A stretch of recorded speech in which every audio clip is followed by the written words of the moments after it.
ಕಾನೂನನ್ನ ರಚನೆ ಮಾಡಿದರೆ ಅದು ಕಾಂಗ್ರೆಸ್ ಪಕ್ಷ. ಮಹಿಳೆಯನ್ನು ಆರ್ಥಿಕವಾಗಿ ಸಬಲೀಕರಣ ಮಾಡಬೇಕು ಅನ್ನುವಂಥ ಒಂದೇ ಒಂದು ವಿಚಾರದಿಂದ ಇವತ್ತು ನಾವು ನಮ್ಮ ರಾಜ್ಯದಲ್ಲಿ ಗ್ಯಾರಂಟಿ ಯೋಜನೆಗಳನ್ನು ತೆಗೆದುಕೊಂಡು ಬಂದಿದ್ದೀವಿ. ಗೃಹಲಕ್ಷ್ಮಿ ಆಗಿರ್ಬೋದು, ಶಕ್ತಿ ಆಗಿರಬಹುದು, ನಮ್ಮ 10 kg ಏನು ರೇಷನ್ ಕಾರ್ಡ್ದಿಂದ ಬರುವಂಥ ರೈಸ್ ಆಗಿರ್ಬೋದು, ವಿಮೆನ್ ಸೆಂಟ್ರಿಕ್ ಪ್ರೋಗ್ರಾಮ್ ಯಾಕೆ ಮಾಡ್ತಾ ಇದ್ದೀವಿ ಅಂದರೆ ಮಹಿಳೆಯನ್ನು ಆರ್ಥಿಕವಾಗಿ ಸಬಲೀಕರಣ ಮಾಡಬೇಕು ಅಂತ.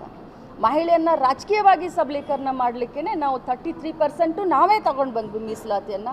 33% ಇದ್ದಿದ್ದನ್ನ 50% ನಾವೇ ಮಾಡಿದ್ವಿ.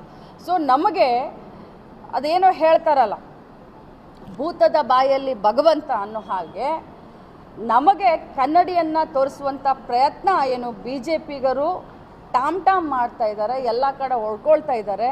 ನಾನು ಅವ್ರಿಗೆ ಕೇಳಲಿಕ್ಕೆ ಬಯಸ್ತೇನೆ, ಇಷ್ಟು ಮಹಿಳಾ ಪರವಾಗಿ ಚಿಂತನೆ ಮಾಡ್ತಾ ಇರುವಂಥ BJPಗರೇ, ತಮಗೆ ಮಹಿಳೆಯರ ಬಗ್ಗೆ ಅಷ್ಟೊಂದು ಗೌರವ ಇದ್ದಿದ್ರೆ ಏನು ಮಣಿಪುರದಲ್ಲಿ ಆಯಿತು ಘಟನೆ, ಉತ್ತರ ಪ್ರದೇಶದ ಹತ್ರಾಸ್ನಲ್ಲಿ ಏನು ಘಟನೆ ಆಯಿತು, ಒಬ್ಬ SC ಯುವತಿಯನ್ನು ರೇಪ್ ಮಾಡಿದ ಮೇಲೆ ಅವರ ಮನೆಯವ್ರಿಗೂ ಕೂಡ ಹೇಳಿದೆ, ರಾತ್ರೋರಾತ್ರಿ ಪೊಲೀಸ್ನವರು ಹೋಗಿ ಆ ಹುಡುಗಿಯನ್ನು ತೀರ್ಕೊಂಡ ಮೇಲೆ ಹೋಗಿ ಸುಟ್ಟಾಕೋದು. ಹತ್ರಾಸ್ ಬಗ್ಗೆ ಯಾಕೆ ಮಾತನಾಡ್ತಾ ಇಲ್ಲ? ಮಣಿಪುರ ಗಲಾಟೆಯಿಂದ ಸುಮಾರು 60,000 ಮಹಿಳೆಯರು ಸ್ಥಳಾಂತರಗೊಂಡಿದ್ದಾರೆ. ಇವತ್ತು 60,000 ಮಹಿಳೆಯರು 300 ಟೆಂಟ್ನಲ್ಲಿ ಇದ್ದಾರೆ ಭಯದಿಂದ. ಅವರನ್ನು ಯಾಕೆ ಈ ಮಹಿಳಾ ಮನೆಗಳಿಗೆ, BJP ಸೋ ಕಾಲ್ಡ್ ಮಹಿಳಾ ಮನೆಗಳಿಗೆ ಯಾಕೆ ಅವ್ರ ಕಣ್ಣಿಗೆ ಕಾಣಿಸ್ತಾ ಇಲ್ಲ? ಅದರ ಜೊತೆಯಲ್ಲಿ ನಮ್ಮ ದೇಶದ ಗೌರವ, ನಮ್ಮ ದೇಶಕ್ಕೆ ಹೆಮ್ಮೆ, ಒಲಿಂಪಿಕ್ಸ್ನಲ್ಲಿ ಮೆಡಲ್ ತೆಗೆದುಕೊಂಡು ಬಂದರು ಕುಸ್ತಿಪಟುದು.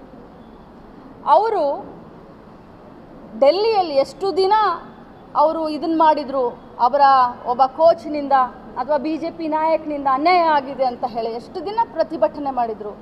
ಆ ಕೂಗಿ ಯಾಕೆ BJP ಮಹಿಳಾ ಮನೆಗಳಿಗೆ BJPಯವ್ರಿಗೆ ಕೇಳೋದಿಲ್ಲ?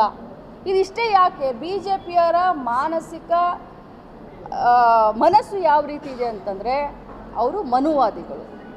ಮಹಿಳೆ ಬರೀ 4 ಗೋಡೆ ಮಧ್ಯದಲ್ಲಿ ಇರಬೇಕು, ಮಹಿಳೆ ಬರೀ ಅಡುಗೆ ಮಾಡಲಿಕ್ಕೆ ಸೀಮಿತವಾಗಿರಬೇಕು, ಮಕ್ಕಳನ್ನು ಹೆರಲಿಕ್ಕೆ ಸೀಮಿತವಾಗಿರಬೇಕು ಅನ್ನುವಂಥ ಮನುಸ್ಮೃತಿಯನ್ನು ಪಾಲಿಸ್ಕೊಂಡು ಬಂದಂಥವರು BJPಯವರು.